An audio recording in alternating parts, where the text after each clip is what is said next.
मैं हिमालय दर्पण से सुभाष शर्मा आज एक बहुत ही प्रासंगिक विषय पर हमारे उत्तराखंड के और पूरे देश lieutenant general Mohan Bhandari retired से आज उपस्थित हुए हैं। मैं जनरल मोहन भंडारी का बहुत बहुत स्वागत करता हूं। Welcome sir. धन्यवाद जी सर, आपने इस देश की बहुमूल्य सेवा की है। एक अफसर से लेकर के आप इस फौज के लगभग शीर्ष तक आप पहुंचे हैं। बहुत सारे आपने इम्पोर्टेंट ऑपरेशंस में हिस्सा लिया है और खास तौर पर आपकी स्टडी जो इंडो चाइना अफेयर्स है, इंटरनेशनल अफेयर्स है, उस पर आपकी स्टडी है। मैं अपने दर्शकों को ये भी बताना चाहता हूं कि हमारे जनरल भंडारी न केवल एक ग्लोरिफाइड डेकोरेटेड सोल्जर है, बल्कि साहित्य में और लेखन काम में भी इनकी इतनी ही रुचि है। और इसके इन्होंने फौज में अपने रेगुलर काम में व्यस्त होते हुए भी पीएचडी और डीलिट जिन सब्जेक्ट्स में की है, आज देश को उन्हीं विषयों पर आज दो चार होना पड़ रहा है। उन्हीं विषयों का आज उन्हीं समस्याओं का सामना करना। तो हम आपके अनुभव का लाभ उठाना चाहते हैं। सर, मैं आपके ही श्रीमुख से सुनना चाहता हूं कि आपकी डीलिट पीएचडी सर ये किस सब्जेक्ट में। सबसे पहले मेरी जो सेवा काल रहा है वो अधिकतर भारत की सीमावर्ती इलाकों में रहा है। जी। वेस्टर्न बॉर्डर से लेकर northern border, Jammu Kashmir, Himachal Pradesh, Uttarakhand border, उसके बाद नेफा, जो कि पहले हम नेफा बोलते थे, बाद में आज अरुणाचल प्रदेश, उसके बाद मिजोरम, नागालैंड, त्रिपुरा, यानी कि 12 हिमालयी राज्य जो हैं हमारे, उनमें मैं काफी कुछ रहा हूं। तो ये जितने हिमालयी राज्य हैं, इनके सबके ज्यादा से ज्यादा बॉर्डर या तो तिब्बत के साथ मिलते हैं, या आज तिब्बत को चीन ने जब अपने नीचे कर दिया तो ये अभी चीन की सीमा के साथ मिलते हैं। आज मैं यहाँ जहाँ बैठा हूँ, मैं देख रहा हूँ हिमालय पर्वत की श्रृंखलाओं को, और यहाँ पर भी 320 किलोमीटर उत्तराखंड की एक सीमा चीन के साथ मिलती है, जो तिब्बत का हिस्सा है, और 280 किलोमीटर जो है नेपाल के साथ मिलती है। और आपको मालूम है कि अभी हाल में नेपाल ने एक मैप में संशोधन किया है, जिसमें वो लिम्पियाधुरा तक अपने मैप को ले गए हैं। तो इससे और 1100 स्क्वायर किलोमीटर का विवाद खड़ा हो गया है। तो मेरा कहने का मतलब यह है कि ये मेरे एक रुचि भी रही है, और मेरा सैन्य काल में अनुभव भी रहा है, और मेरे को नौकरी करने का सौभाग्य भी मिला है। इसलिए इन चीजों में मैंने अपनी पीएचडी की कश्मीर के ऊपर। और जब कश्मीर की आप बात करते हैं तो चीन और पाकिस्तान, अफगानिस्तान, साउथ एशिया, ये संबंधित होते हैं। और उसके बाद जब हम चीन की बात करते हैं तो इंडियन ओशन रीजन और पैसिफिक ओशन रीजन और पैसिफिक कमांड, अमेरिका, और ये चीजें सब साथ में आती हैं। तो ये मेरा बड़ा सौभाग्य रहा कि इन दोनों चीजों के ऊपर मैंने भारत में ही नहीं बल्कि अंतर्राष्ट्रीय स्तर में भी काफी काम किया है। जी सर, बाइलेटरल जो हमारी रिलेशनशिप है, उसके केंद्र में कहीं ना कहीं हमारी फौजी ताकत हमेशा रहती है, क्योंकि हमारी फौजी ताकत ही हमारे देश को बाइलेटरल इश्यूज पर क्या स्टैंड लेना है, इसकी शक्ति हमारे देश के हुक्मरानों को मिलती है। सर, मुझे मालूम है कि आज का जो हमारा मुख्य विषय है वो बहुत चर्चित है और बहुत संवेदनशील भी है। जो वर्तमान में हमारा पिछले लगभग लगभग अप्रैल से जो फिर से एक विवाद हमारा एक्टिव हुआ है, जिसको आम जनता गलवान घाटी, पेंगोंग लेक इस नाम से ही ज्यादा जानती है। उसके वास्तविक नाम, टेक्निकल नाम, फौजी टर्मिनोलॉजी में उनको क्या क्या बोलते हैं उन जगहों का, इसके विषय में आप जानते हैं। वहां पर हमारी बड़ी भारी पिछले दिनों वापसी संघर्ष हुआ चाइना की फोर्सेस से। हमारे 20 लोगों ने एक सीओ सहित हमारे 20 लोगों ने वहां कुर्बानियां दी। तो आज वहां से ये कोशिश हो रही है कि दोनों देशों की फौजें, चाइना और इंडिया की, वहां से पीछे हटे, और कुछ उसको लेकर के बहुत सारे दावे भी किए जा रहे हैं। सर, आपने अपने सेवा काल का बहुत समय वहीं बिताया है, आपका अनुभव है, और मुझे लगता है कि आज भी आप आंख बंद करते होंगे तो वो सारा परिदृश्य जो आज चर्चा का विषय बना हुआ है, वो कहीं ना कहीं आपकी आंखों के सामने आ जाता होगा। तो सर, हम शुरुआत में भूमिका के रूप में हम ये चाहते हैं कि आप थोड़ा सा ये बताएं कि जो मौजूदा अभी हमारी फौज है इस वक्त, मैं सर उसको रिट्रीट सब तो कहना अच्छा नहीं है, उसको डिसएंगेजमेंट कह सकते हैं, जो डिसएंगेजमेंट आज फौजों का हो रहा है दोनों, सर इस पर आपकी क्या? सुभाष जी, ये बहुत प्रासंगिक है यहाँ पर ये समझना कि ये जो आज हरकत हो रही है इसकी शुरुआत आज नहीं, शताब्दियों पहले हो चुकी है। चीन ने हमेशा भारत को अपना दुश्मन माना है, और जब हमें स्वतंत्रता मिली उसके पहले भी 1914 में एक एक एग्रीमेंट हुआ था, और उस एग्रीमेंट में चीन, इंडिया और जो ब्रिटिश इंडिया और तिब्बत के बीच में एक सहमति बनी थी, लेकिन चीन के रिप्रेजेंटेटिव ने उसमें दस्तखत नहीं किए थे। तो बाद में चीन ने ये कहा कि भाई देखो, तिब्बत जो है इसको करने के काबिल नहीं है, क्योंकि हमेशा वो ये समझते थे कि जो तिब्बत है एक वेसल स्टेट है। बल्कि आज के दिन भी चीन ये मानता है कि तिब्बत जो है वो मेरी हथेली है, और लद्दाख, नेपाल, सिक्किम, भूटान और अरुणाचल प्रदेश 5 उंगलियां हैं, 5 फिंगर्स। तो वो ये कहता है कि अब हथेली मेरे पास आ गई है, तो इसलिए 5 जो उंगलियां हैं मेरे पास आनी चाहिए। तो ये इसकी विस्तारवादी सोच आज की नहीं है, ये विस्तारवादी सोच इसकी शताब्दी पूर्ण की है। और इसको इसने जो अमली जामा दिया है वो दिया है 1949 के बाद में, क्योंकि जब हमें स्वतंत्रता मिली 1947 में, उसके बाद चीन एक राष्ट्र बना, एक पीपल रिपब्लिक ऑफ चाइना जो है उसके नाम से एक कम्युनिस्ट कंट्री बना है। तो उस हिसाब से ये 2 साल हमसे जूनियर है। लेकिन विवाद इसका तब से हुआ है जबकि इसके बीच में और ताइवान के बीच में, जो कि उसको फार्मोसा बोलते थे पहले, इन दोनों राष्ट्रों के बीच में आज भी ये होड़ है, वो दोनों अपने को असली चीन बुलाते हैं। तो ये समझना बहुत आवश्यक है कि चीन जो है ये एक विवादास्पद राष्ट्र है, और एक राष्ट्र के रूप में ये बहुत कम है, लेकिन इतने सालों में इसने दाने बाएं छीन कर बाकी राष्ट्रों से जमीनों को हथियाया हुआ है। तो यही इसकी प्रवृत्ति है, जिसको हम अंग्रेजी में बोलते हैं साइनोसेंट्रिज्म। और दूसरा एक और शब्द का हम इस्तेमाल करते हैं जिसको हम बोलते हैं कि एथनोसेंट्रिक बिहेवियर पैटर्न। यानी कि अगर मैं हिंदी में इसका रूपांतरण करूं तो इसका मतलब यह है कि चीन सोचता है कि मैं विश्व की एक ऐसी शक्ति हूं जो कि किसी की परवाह नहीं करता, मतलब एक बिल्कुल ही स्टबर्न, एक एक इसको आप निर्लज्ज भी बोल सकते हैं, धूर्त राष्ट्र भी बोल सकते हैं। तो इसके सामने कोई ट्रीटीज का कोई संबंध नहीं है, कोई अपने इनका कोई आचरण का कोई संबंध नहीं है। इनका यह है कि जो मिला उसको लूट खसोट करो। तो यही इसमें अंततः विस्तारवादी नीति में आता है, और यही कार्रवाई ये 1949 से कर रहा है। अगर आपको याद है कि 1950 के शतक में सबसे पहले यही एक हॉट स्प्रिंग का इलाका था जो कि अभी फिर विवादित है। यहाँ पर हमारे सीआरपीएफ की पेट्रोल को चीन के एक पेट्रोल ने पूरी तरह से खत्म कर दिया था, और इस पेट्रोल को जो सीआरपीएफ को मारा था आज भी इसको पुलिस डे के नाम से मनाया जाता है।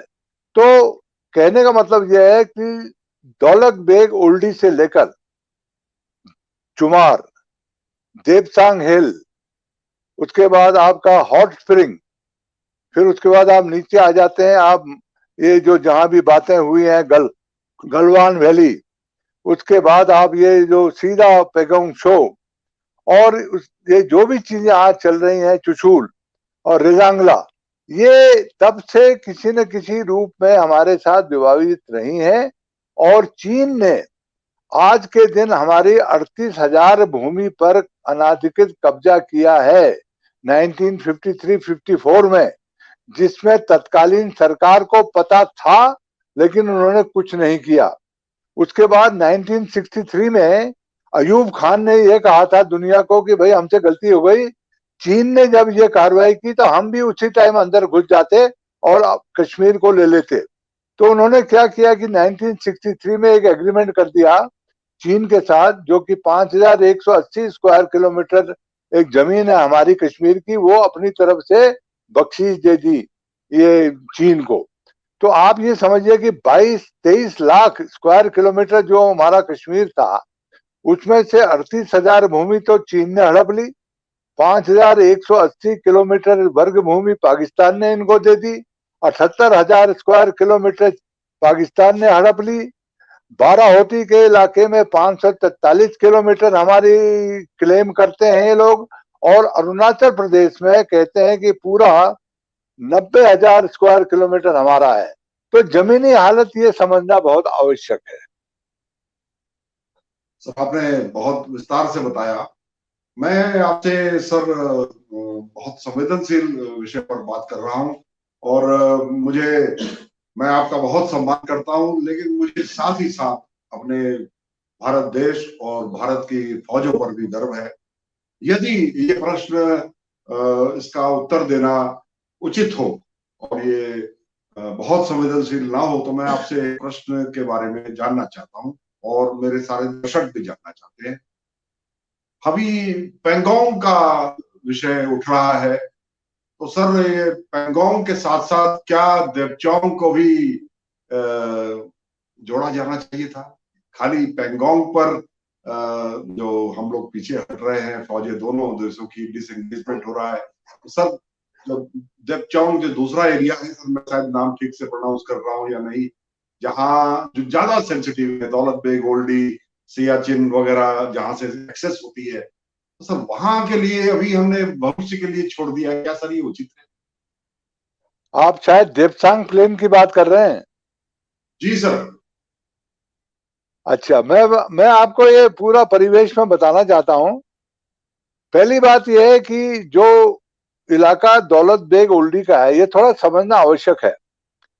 दौलत बेग ओल्डी का जो इलाका है, आज हमारी सबसे जो उत्तर पश्चिमी जो एडवांस लैंडिंग ग्राउंड है वो यहीं पर है। बल्कि कुछ साल पहले ही हमने भारतीय वायुसेना ने अपना सबसे बड़ा हवाई जहाज यहाँ पर उतारा और इससे चीन में बड़ी खलबली मच गई। दौलत बेग ओल्डी के ही बगल में बिल्कुल नजदीक सियाचिन ग्लेशियर है और सियाचिन ग्लेशियर के ऊपर ये 5180 स्क्वायर किलोमीटर का इलाका है, जो कि पाकिस्तान ने बख्शीश कर दिया है चीन को। तो इसी दौलत बेग ओल्डी के नीचे एक इलाका है जिसे हम बोलते हैं चुमार, और चुमार जो है इसके ईस्ट में इलाका है देपसांग प्लेन। ना देपसांग प्लेन एक पूरा प्लेन है, मतलब ये पठारी टाइप का इलाका है, जिसके ईस्ट में हम अक्साई चिन के इलाके को बोलते हैं। अक्साई चिन का मतलब है सफेद पठारी पहाड़ों का इलाका। वहां के पत्थर जो है सब सफेद है। और नेहरू ने 1956-57 में पार्लियामेंट में कहा था कि भाई ये तो बेकार इलाका है, पहाड़ी इलाका है, इसका क्या करोगे। तो इसीलिए कहने का मतलब यह है कि हमने जानबूझकर इस इलाके में कुछ नहीं किया। तो ये चीन ने इस इलाके में जब 1962 का युद्ध हुआ, तो जब युद्ध विराम हुआ, तो एक ऐसी हमने लाइन ऑफ एक्चुअल कंट्रोल बनाई जो कि जमीन में नहीं है। ये समझना बहुत आवश्यक है शर्मा साहब। लाइन ऑफ एक्चुअल कंट्रोल जमीन में नहीं है, ये हमने बनाई है, जिसमें दो परसेप्शन है। चीन का परसेप्शन 1959 से आज तक अलग है और हमारे जो मैप है और हमने जो परसेप्शन बनाया है वो अपना अलग है। तो असली लड़ाई जो है, असली जो विवाद है, ये देपसांग हिल में बहुत विकट इलाका है। देपसांग हिल में लाइन ऑफ एक्चुअल कंट्रोल को समझना बहुत ही मुश्किल है, क्योंकि वो इलाका इतना खतरनाक है, विवादित है और इतना पठारी इलाका है और 18-17 हजार 19 हजार का इलाका है। उसमें कोई पिलर नहीं है, कुछ नहीं है। तो इसलिए चीन ने इतने सालों में कुतरने की हमेशा कोशिश की है। तो अभी भी चीन ने कुछ इलाके कुतर के रखा हुआ है। इतना मैं बताऊंगा, इससे आगे मैं समझता हूँ अभी बताना नहीं ठीक रहेगा, क्योंकि जब तक हम यहाँ पर पैगोंग त्सो इलाके को सेटल नहीं करेंगे तब तक हम देप्चांग में नहीं जाएंगे। लेकिन मेरा मानना है एक विश्लेषक होने के नाते, जब तक हम देप्चांग को भी ना करेंगे तो हमारा ये काम पूरा नहीं हो पाएगा। जी हाँ सर, ये विवाद लगातार उठ रहा है। मैं किसी राजनीतिक दल का इसमें दखल अच्छा नहीं समझता, और मेरा ये मानना है कि ये फौज को डिसाइड करने कि कहाँ हमको रहना है, कहाँ से डिसएंगेज होना है, कौन सी जगह पर रहना स्ट्रेटेजिकली हमारे लिए जरूरी है। इसमें राजनीतिक दखल कम से कम हो तो ज्यादा अच्छा है। और जरूरी नहीं है कि सारी बातें जनता के सामने भी आए, पर फिर भी जो मिनिमम ट्रांसपेरेंसी है वो एक उत्सुकता उसकी हमारी बनी रहती है। सर मैं आपसे अब बात करना चाहता हूँ पैंगोंग लेक पर जो फिंगर 1 से फिंगर 1 से फिंगर 8 तक का सर जो विवाद है। ऐसा कहा जा रहा है कि हम फिंगर 4 पर थे, हम उससे पीछे हट रहे हैं। हमारा दावा सर एलएसी हम फिंगर 4 या उसके आसपास कहीं या उसके आगे मानते हैं, और चाइना जो हमारी टेरिटरी है उसमें एलएसी मानता है। सर इसके विषय में आप क्या कहते हैं? मैं अभी बताता हूं, लेकिन एक चीज मैं आपको और बताना चाहता हूं जो कि दर्शकगण को मालूम होना चाहिए। जब भी राष्ट्रों के बीच लड़ाई होती है, अंततः जो भी बातचीत होती है टेबल के ऊपर होती है। तो टेबल में सबसे पहले राजनीतिक स्तर पर बात होती है, कूटनीतिक बात होती है। जैसे आपको कतर की लड़ाई की मैं बात बताना चाहूं, जब हमने पूर्वी पाकिस्तान में उनकी सेनाओं की मदद करके 14 दिन के युद्ध में वे एक नए राष्ट्र को जन्म दिया, और उस 1971 में। टाइम की तत्कालीन प्राइम मिनिस्टर ने बांग्लादेश बनने के बाद यूनिलेटरल सीज फायर का आदेश दिया, तो वो एक पॉलिटिकल स्टेटमेंट था ना। वो पॉलिटिकल स्टेटमेंट के बाद क्या हुआ, डिप्लोमेटिक बातें हुई। लेकिन अगर आपको याद है, बातें हुई जमीन में सुचेतगढ़ में, जम्मू के पास। हमारे भारत के लेफ्टिनेंट जनरल और उनके लेफ्टिनेंट जनरल जमीन में बैठे, और उसको जमीन में कार्यान्वित करने के लिए ये फौज होती है जो कि कहती है कि अच्छा तुम यहां पर हो गए, हम यहां पर रहेंगे। तो यही चीज यहां पर हो रही है। अगर आज हमारे रक्षा मंत्री ने कोई चीज बोली है तो उसको जो अमली जामा देगा वो फौजी देगा, क्योंकि जमीन में तो फौजी रहेगा ना। ये समझना हमारे दर्शकों को बहुत आवश्यक है कि भाई तुम 50 मीटर इधर जाओगे तो तब हम 50 मीटर उधर जाएंगे, हमारे ड्रोन ये देखेंगे तब हमको निश्चित होगा। तो मतलब यह है कि चीन जैसे राष्ट्र के साथ, जिसके साथ हमारा ट्रस्ट डेफिसिट बहुत ज्यादा है और जो विश्वास नहीं है, तो ये जो एक्चुअल चीजें जमीन में होंगी, ये मैं इसीलिए मैं ये बता रहा हूँ कि इसके बाद में फिंगर वाली बात में आऊंगा। तो ये समझना बहुत जरूरी है कि जो फिंगर में अभी हरकत होगी, या इन्होंने कल बोला परसों की एक टैंक निकल गया, 2 टैंक निकल गया, इससे कोई संबंध नहीं होता। ये होता यह है कि दोनों आपस में जब तक आप चेक नहीं करते, आप हवाई सर्वेक्षण से, जमीनी सर्वेक्षण से देख नहीं लेते, ड्रोन से देख नहीं लेते, सैटेलाइट से देख नहीं लेते, आप विश्वास नहीं कर सकते कि कौन कहां पर रहेगा। अब रही पैगोंग त्सो की बात, आप पैगोंग त्सो के इलाके में भी गए हैं, मुझे मालूम है, और जी अब मुझे बड़ा अच्छा लगा। आप अपना सर आपसे 1 मिनट मैं लेना चाहता हूँ, विषयांतर नहीं करूंगा सर। ये मुझे बड़ा अच्छा लगता है कि मैं इस क्षेत्र में गया। सर ये देखिए, ये कुछ मेरे पास फोटोग्राफ्स है, मेरी यादें हैं। मैं 2008 में यहाँ घूमने गया था। कितना सुंदर ये टूरिस्ट स्पॉट है सर, कितना रमणीक इलाका है सर। आपने तो खैर यहाँ का चप्पा चप्पा ना पावा सर। ये मैं अपनी यादें आपके साथ शेयर कर रहा हूँ। जी सर। जी नहीं, बहुत बढ़िया। पैगोंग त्सो जो हमारे दर्शक गण हैं उनको शायद मालूम न हो कि ये लेक जो है ब्रैकिश है, इसमें मछली नाम की कोई चीज नहीं है। लेकिन इतनी साफ है कि आप इसके धरातल को देख सकते हैं, पत्थरों को देख सकते हैं, आप सब कुछ देख सकते हैं। और इतनी लंबी लेक है जिसका 1/4 का इलाका भी भारत में नहीं है, बाकी सब ये लाइन ऑफ एक्चुअल कंट्रोल के राइट में है। तो ये एक विवाद इसलिए होता था कि जब हम अपनी बोटें चलाते थे तो वो कहते थे कि भाई तुम दाहिने आ गए, हम उनकी बोट आते थे वो कहते थे तुम बाएं आ गए, क्योंकि जमीन में कोई फिगर तो है नहीं। तो ये विवाद आज का नहीं था, ये पहले का था। अब जैसे फिंगरों की बात है, हम फिंगर 4 से फिंगर 8 से पेट्रोल करते थे, तो इनकी पेट्रोलें भी 8 से 4 तक आती थी। तो अगर आपस में आ जाते तो रुक जाते थे, तो कोई बात नहीं, गोलियां नहीं चलती थी, क्योंकि 93 और 96 में हमने ये भी एक किस्म के वो कहे थे कि हम गोलियां नहीं चलाएंगे। चलिए वो भी एक अपने आप में विवाद है कि हमने ये मान लिया, लेकिन गोली इस इलाके में नहीं चली क्योंकि हमने कहा था ये लाइन ऑफ एक्चुअल कंट्रोल है। अब प्रश्न ये है कि आज जो चाइना था वो 4 से 8 तक जो है ये हमारा इलाका था, हम इसमें पेट्रोल कर रहे थे, हम पेट्रोल इसमें करेंगे, कोई डाउट नहीं है। चीन जो है अभी जो फिंगर 8 है वहां रहेगा, ये उसने मान लिया, लेकिन जमीन में कब ये कार्यान्वित होगा ये देखना बहुत आवश्यक है। वो करना उसको आवश्यक है, उसको हमको करना पड़ेगा। अब रही फिंगर 3 की बात, आपके ही इलाके के हमारे मेरे बल्कि गुरु थे वो कर्नल धन सिंह थापा, वो आईएमए में मेरे बटालियन कमांडर थे। उनकी बल्कि शादी हुई, उनको वहां पर क्या हुआ कि उनको पहले जो परमवीर चक्र मिला उसको उनको ये कह दिया कि इनकी मृत्यु हो गई है। फिर जब वो जीवित आ गए चाइना से तो देहरादून में उनकी पुनः शादी हुई उनकी पत्नी के साथ। तो वो थे ये फिंगर नंबर 3 के इलाके में जिसको खुरनाक फोर्ट बोलते हैं। वहां एक पुराना खुरनाक फोर्ट है हिस्टोरिक। तो आज यही बोल रहे हैं कि हम फिंगर नंबर 3 में आएंगे, तो ये बिल्कुल ठीक है, इसमें कोई डाउट नहीं है, ये बहुत अच्छी बात है कि ये 3 में आएंगे और चाइनीज जाएंगे 8 में, तो ये तो हमारी निश्चित रूप से ये हमारी पहल है। अब सवाल ये उठता है कि जो कैलाश रेंज है ये क्यों हुआ है, ये भी समझना आवश्यक है।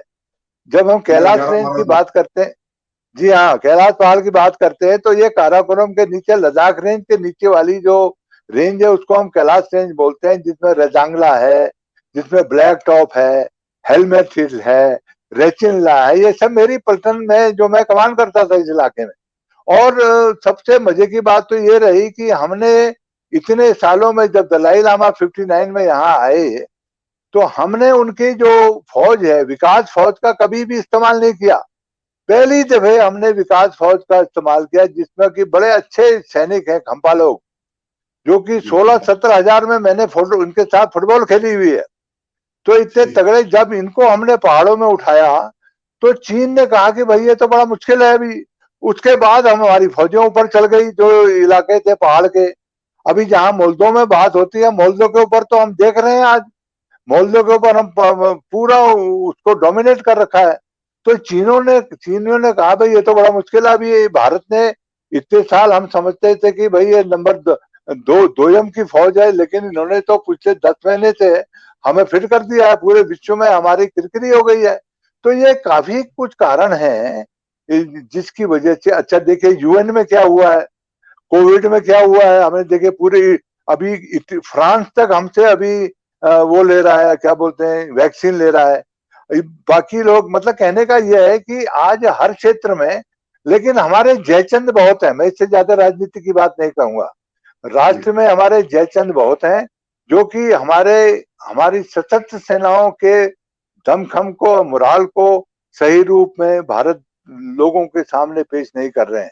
लेकिन मैं इतना बताना चाहता हूं कि आज हमारे जो भी कमांडर हैं, ये 9वीं टॉक है और अभी टॉक हो रही है, आज भी टॉक हो रही है। ब्रिगेड कमांडर के बीच टॉक होगी, सीओ के बीच टॉक होगी, लेफ्ट मेजर जनरल के बीच टॉक होगी, और कोई भी ऐसा कदम नहीं होगा जहां की हम अगर आपस में ही करके, और कोई अंदर ये कोई आया नहीं है। देखिए ये जो मैंने पहले भी एक बात मैंने स्टेटमेंट भी दिया है कि आज जो हमारी स्थिति है लाइन ऑफ कंट्रोल की, हम इसको पाकिस्तान की तरह लाइन ऑफ कंट्रोल नहीं बनाना चाहते। आप समझिए, लाइन ऑफ कंट्रोल में क्या होता है कि आप सामने 20-30 मीटर में बंदूक लेके बैठे रहे, लेकिन ऐसी स्थिति हम नहीं करना चाहते। हम यहाँ पर जितनी शांति बनाए रखें, बनाए रखना चाहते हैं, नो क्योंकि मैंस लैंड चीन के मेंटेन साथ करो। हाँ, क्योंकि चीन के साथ का विवाद इतने जल्दी दूर नहीं होगा। मेरी किताबों में भी मैंने लिखा है बड़े क्लियरली, क्योंकि चीन का विवाद आप वो तो उसको कोई जल्दी नहीं है, वो बैठा हुआ है 38,000 स्क्वायर किलोमीटर लेके आपसे, 5,180 किलोमीटर। आप वो पाकिस्तान से कहता है 90,000 स्क्वायर किलोमीटर मेरा अरुणाचल में है, भूटान में मेरा है, वो तो बैठा हुआ, उसको कोई जल्दी नहीं है। जल्दी तो भारत को है भाई, सॉर्ट आउट करो।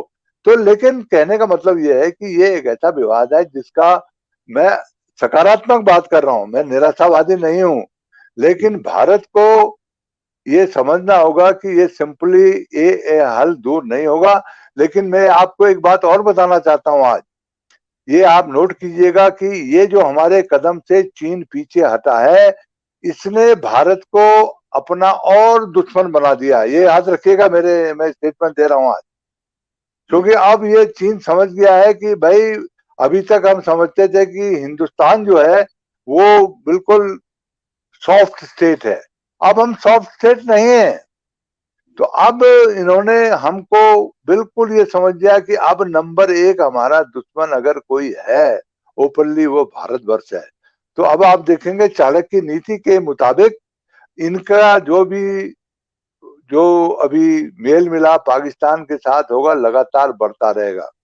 तो भारत को अभी अपने आर्थिक स्थिति को सुधारना है, क्योंकि देश की जो भी पावर है, हमारी शक्ति है, वो अर्थव्यवस्था के ऊपर सब कुछ है। अगर हमारी फौज ताकतवर होगी, हमारी अर्थव्यवस्था होगी, फौज ताकतवर है। हमारी इंडस्ट्री अगर अच्छी चलेंगे, हमारी अर्थव्यवस्था ताकत है। तो ये सब चीजों का एक समन्वय होना है, ये बहुत आवश्यक है। लेकिन हाँ, तो जहां तक मेरा ख्याल है पैगोंग त्सो के बारे में, मैंने आपको ये फिंगर्स के बारे में क्लियर कर दिया है। तो ये ना किसी की जीत है ना किसी की हार है, हम लोग यहाँ खुद चलते थे। ये ऐसा होता है कि जब ये चीजें आप चलती हैं तो जमीन में एक ऐसी पोजीशन आती है जब आपके कमांडर आगे पीछे हरकत करते हैं, वो विड्रॉल नहीं बोलते। आपने बहुत अच्छे शब्द का इस्तेमाल किया, डिसंगेजमेंट, क्योंकि गोली तो कहीं नहीं चली है ना। ये दूसरी बात है कि चीन ने उन चीजों का इस्तेमाल किया जो कि इस्तेमाल उसने नहीं करना था। जैसे बिहार बटालियन के ट्रूप्स हमारे 20 बेचारे शहीद हुए, लेकिन याद रखिए आज अमेरिका ने भी बोला है कि उनके तो कम से कम 50-55 मरे हैं, लेकिन वो बताते नहीं है शर्म के मारे। तो इसलिए आपको और हमको अपनी सशस्त्र सेनाओं के ऊपर पूरा गर्व करना चाहिए। और मैं समझता हूं कि आज हमारी सेना विश्व की सबसे बड़ी और एल्टीट्यूड में कार्य करने वाली सबसे उत्तम सेना है, जिसका कोई भी सानी विश्व में नहीं है। सर, ये जानकारियां देने के लिए आपका बहुत आभार। लेकिन मेरी उत्सुकता है, क्योंकि मैंने ये सुना है कि आप उस क्षेत्र में, जिस रूट से दलाई लामा जब तिब्बत से हिंदुस्तान आए थे, आप एक जूनियर ऑफिसर की तरह, सेकंड लेफ्टिनेंट जब आप थे आर्मी में, तब आप वहां पर पोस्टिंग आपकी रही है। सर, थोड़े सा स्मरण उसके बारे में भी सुनना चाहते मुझे कमीशन जब मिला था तो मेरा सौभाग्य था कि उस इलाके को उस समय नॉर्थ ईस्टर्न फ्रंटियर एजेंसी के नाम से जाना जाता था, आज जिसे हम अरुणाचल प्रदेश बोलते हैं। तो जब मुझे इंडियन मिलिट्री एकेडमी से 1 महीने की छुट्टी मिली, मैं घर आया तो लखनऊ से ट्रेन पकड़कर सीधा मिसामारी गया, और मिसामारी से फिर 4 दिन का जो कॉन्वॉय में हम गए, और हमारी पलटन उस समय सेला के पास थी। आपने सेला पहाड़ी का नाम सुना है? सेला बैसाखी कैंप, तो वो इलाका आता है कामेंग डिवीजन में। वो कामेंग डिवीजन में ही आगे चल के आपको जसवंतगढ़ फोर्ट मिलता है, और यही जसवंतगढ़ फोर्ट में हमारी 4 गढ़वाल राइफल ने चीनियों के छक्के छुड़ा दिए थे। और एक अकेली पलटन ने, जिसके कमांडिंग अफसर को महावीर चक्र मिला, हमारे जसवंत राइफलमैन जसवंत सिंह को महावीर चक्र मिला, और वीर चक्र से हमारी यूनिटें सम्मानित की गई।